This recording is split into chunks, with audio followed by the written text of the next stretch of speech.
Brain sharpness తో ఆలోచించి చీటికలో నీ ప్రాబ్లం కి సొల్యూషన్ చెప్తాను, ప్రాబ్లం సాల్వ్ చేసేస్తాను. నువ్వా? ఈ చచ్చ బుర్రతోనా నువ్వు నా ప్రాబ్లం సాల్వ్ చేస్తావా? నమ్మడానికి నేను ఇంకా వెర్రిదాన్ని అనుకుంటున్నావా?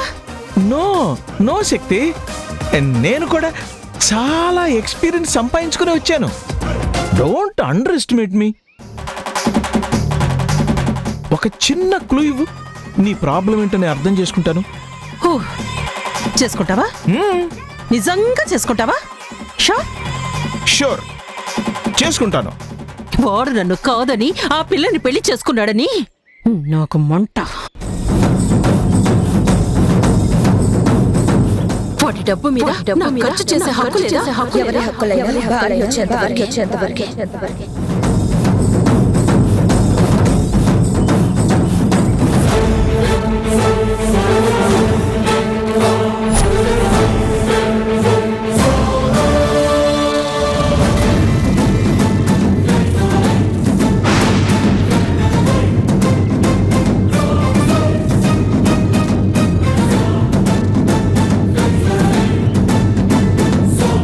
దాన్ని తన్ని తరిమేస్తే ఆస్తి నా సొంతం అవుతుందని నానా గడ్డి కరిచా.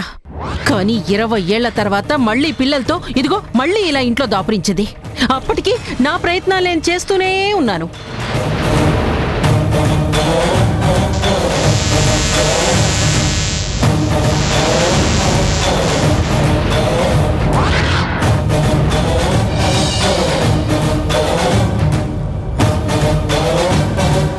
నిన్ను సాధ్యమైనంత వరకు తన వైపుకు మలుచుకోవడానికి నీ పిల్లలే అని ఒప్పించడానికి ప్రయత్నం చేస్తుంది. DNA రిపోర్ట్ వచ్చే వరకు అందరం కలిసి ఒకే చోట ఉండటానికి అగ్రిమెంట్ కూడా జరిగింది. అందరికీ గుడ్ న్యూస్. DNA రిపోర్ట్స్ ఎల్లుండి వస్తున్నాయి. చివరికి DNA టెస్ట్ దాకా తీసుకొచ్చాను. ఇప్పుడు రిజల్ట్స్ రాబోతున్నాయి. అందులో పాజిటివ్ వస్తే నీలాగానే కేరా ప్లాట్ఫారం అవుతుంది నా బతుకు. Don't worry dear, don't take tension. వచ్చేశాడు నీ భర్త. ఇక నుంచి నీ జీవితం అంతా సుఖ సంతోషాల పంట. అయినా ఇప్పుడేం జరగలేదు కదా, కొంచెం ఓపిక పట్టు. నా లక్కీ ఫుట్ ఇంట్లో పడింది కదా. లక్కీ ఫుటా? నీదా? My foot. అసలే ఏం జరుగుతుందా అని గుండె దడుతో చస్తుంటే నువ్వు అడుగు పెట్టావు. కొలాప్స్. ఖచ్చితంగా ఇంట్లో నా చాప్టర్ క్లోజ్. వెళ్ళు, మర్యాదగా ఇంట్లోంచి వెంటనే బయలుదేరు. తప్పు శక్తి, పాపం నీకోసం తప్పించి వెతుక్కుంటూ వచ్చిన భర్తని ఇలా గెట్అవుట్ అంటావు. నీకు న్యాయమా? అయ్యో అన్న జాలి దయలేదా? సొల్లాపు. కొట్టుకున్న భర్త లేదు, కాకరకాయ లేదు. నా బతుకు నాశనం చేసినోడి మీద నాకేంటి జాలి దయ? వెళ్ళిపో, మర్యాదగా వెళ్ళిపో. ఓకే వెళ్తాను గాని ఒక్కసారి అలా ఫ్లాష్ కట్లోకి వెళ్దామా? నీతో అవన్నీ హ్యాపీగా షేర్ చేసుకుని వెళ్ళిపోతాను. అవును, వచ్చి చాలాసేపు అయింది కదా, అసలు విషయం అడగటమే మర్చిపోయాను. మన ప్రేమకి ప్రతిరూపం, మన ప్రేమ ఫలం, మన పుత్రరత్నం బాగా ఎదుగుంటాడు కదా.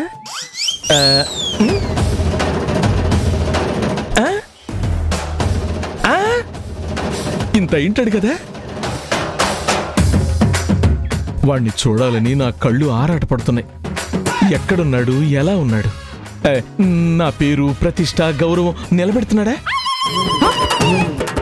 నీకొక పేరు, ప్రతిష్ట. నీ తగుల్బాజీ జీవితం మొత్తం వంట పట్టించుకొని పుట్టాడు. సేమ్ టు సేమ్ నాయనే.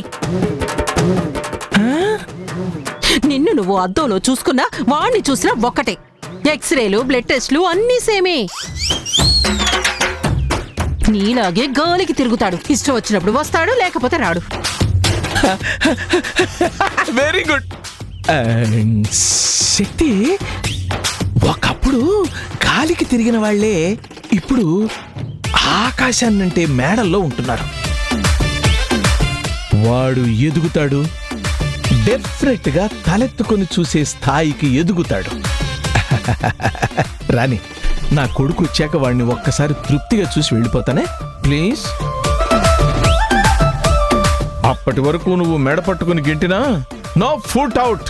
I settle here only. అయ్యో, అవును, బ్యాట్స్మెన్ వస్తున్నట్లేదు. చెప్పు, స్నానం చేసి ఎన్ని రోజులైంది? నీ బాడీలో నుంచే వస్తుంది కంపు. ఛ,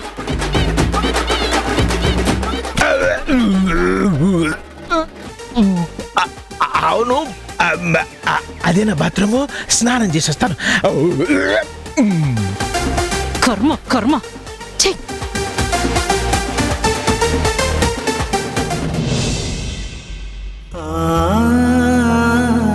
ముందు ముందు నువ్వు ఎన్ని మొక్కలైనా పెంచొచ్చు. కావాల్సినంత స్థలం ఉంది. నిన్ను కాదనే వాళ్ళు ఎవ్వరు ఉండరు.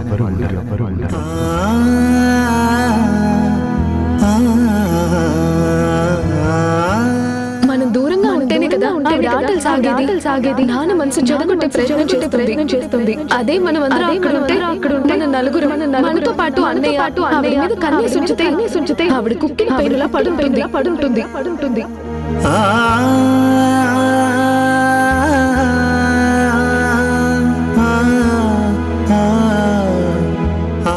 అందరికీ గుడ్ న్యూస్. DNA reports ఎల్లుండొస్తున్నాయి.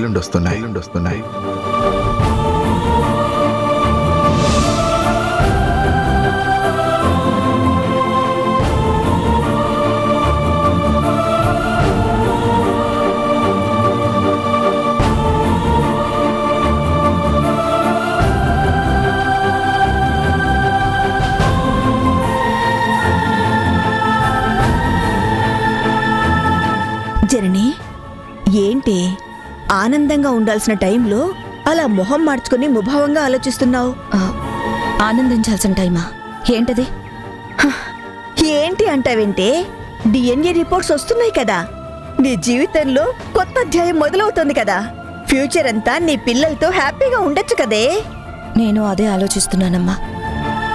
కొత్త అధ్యాయమా, లేక మరో జీవితానికి శ్రీకారమా?